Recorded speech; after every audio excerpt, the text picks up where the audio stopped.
Ross Wallace with the corner into the box. It's a header, and it looks like it's McManus with a header. That's one that they've practiced on the reserve ground. The ball into the box from Wallace, and McManus rises and heads it beyond the outstretched arms of Darren Hill. The low to the right hand corner of the Celtic goal. It's 5-0.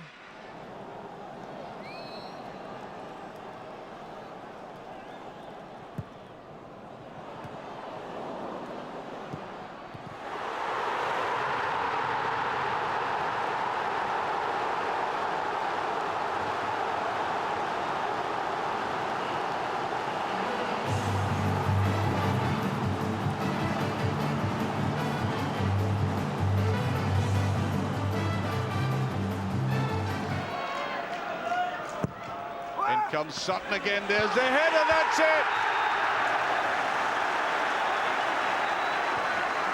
McManus has opened the scoring. It was always going to be very dangerous from these balls.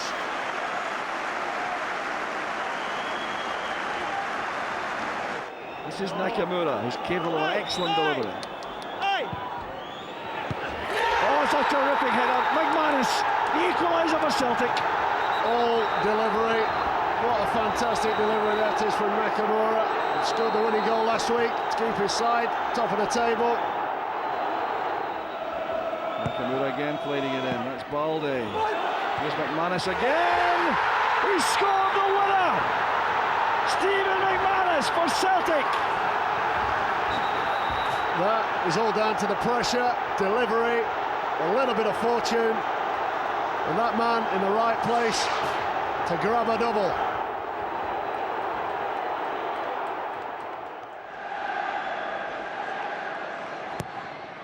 Good ball in there, the goalkeeper almost swamped, and then it's on the line again, and Koeman is pushed away. He couldn't hold it. The referee, what's he doing? Is he consulting? Called all round, and there he goes down. There's a ball played in, and watch it coming in, and it's poked over the line. Once again, McManus, uncompromising player. Heading for half-time. Sean Maloney's corner punched away by Ferguson. Dublin cushions his header. Maloney again, lots of pace on the ball. Here's a chance. It's the second goal, and it's Stephen McManus just before half-time. It's a great time for Celtic to score to make it 2.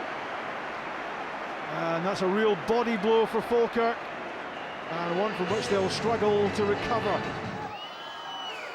Nakamura with the outswing, a disappointing ball, but flicked on to good effect and turned in by McManus. Celtic have the lead. Not the best of corners, but it certainly has turned out well for Celtic. McManus gets his 7th goal of the season. And that's that free scoring centre half. The man with the new contract. Poor corner, missed by everybody at the near post, but not missed by that man there. That's the sound of finishes you'll see from any player on the park. A little side foot between the fullback and the goalkeeper. Nakamura's corner. And it's Stephen McManus who scores with the looping header. He's done well at the back this season for Celtic, McManus, and he hasn't done too badly at the other end either. That's his 8th goal of the season. What a contribution from him. And he's broken the deadlock against Cali Thistle in the 35th minute. It was an awkward header for Mark Brown.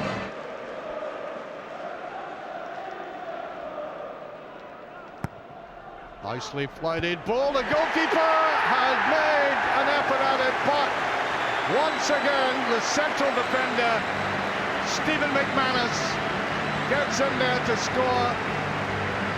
He really is exceptional at doing that. Not as big as some of the men I had previously mentioned. Half an hour gone.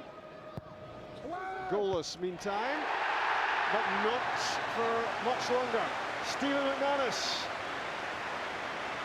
has Celtic ahead with his second goal of the season.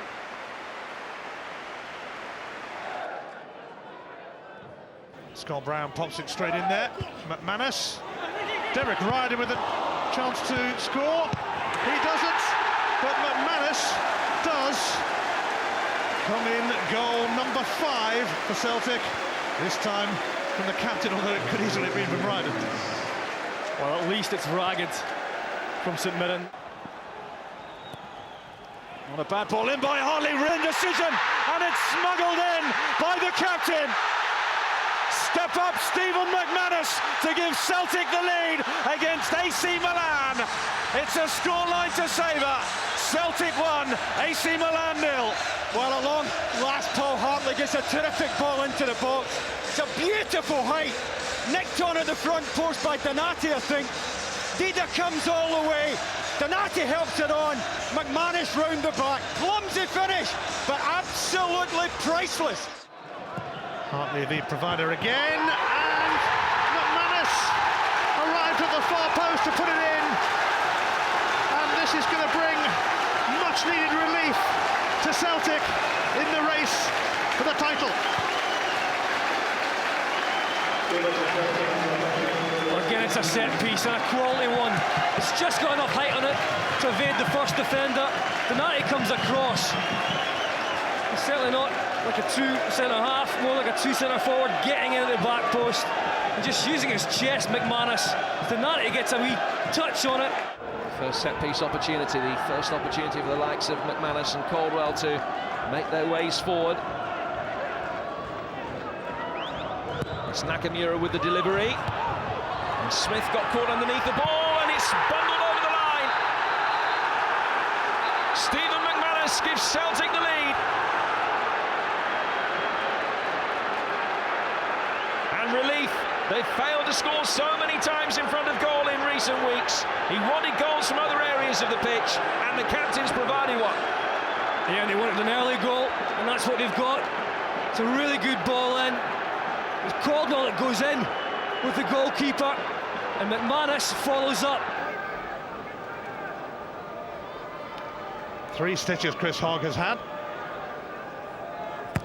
Nakamura's corner, and it's in, and Stephen McManus, the captain, has opened the scoring, and the crucial first goal of the game goes to Celtic. And the irony is, just when Hogg came back, they eventually made the breakthrough. Nakamura's in swinging delivery. It's a brilliant goal. Stephen McManus with a breakthrough for Celtic. An afternoon that threatened not to go Celtic's way.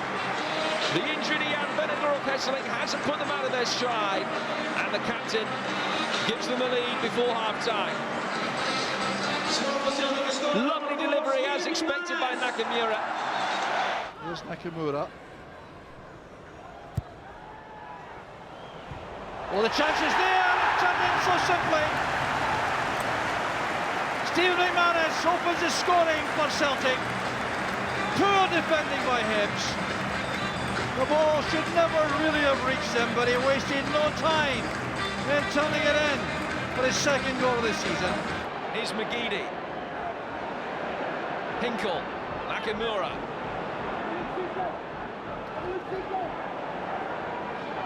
Back from Hinkle towards Scott Brown. Deep ball in from Nakamura for Samaras, and the equalising goal is scored by McManus. Celtic Park erupts. They've given them the foundation to go on and win this game in the most unlikely of circumstances. What an important goal that can prove to be.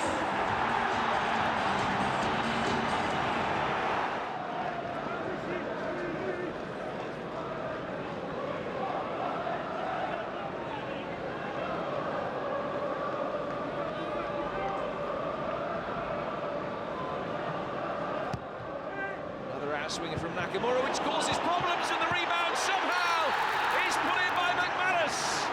2-0. Both goals coming from left wing corners. Nothing Shamatulski can do about it.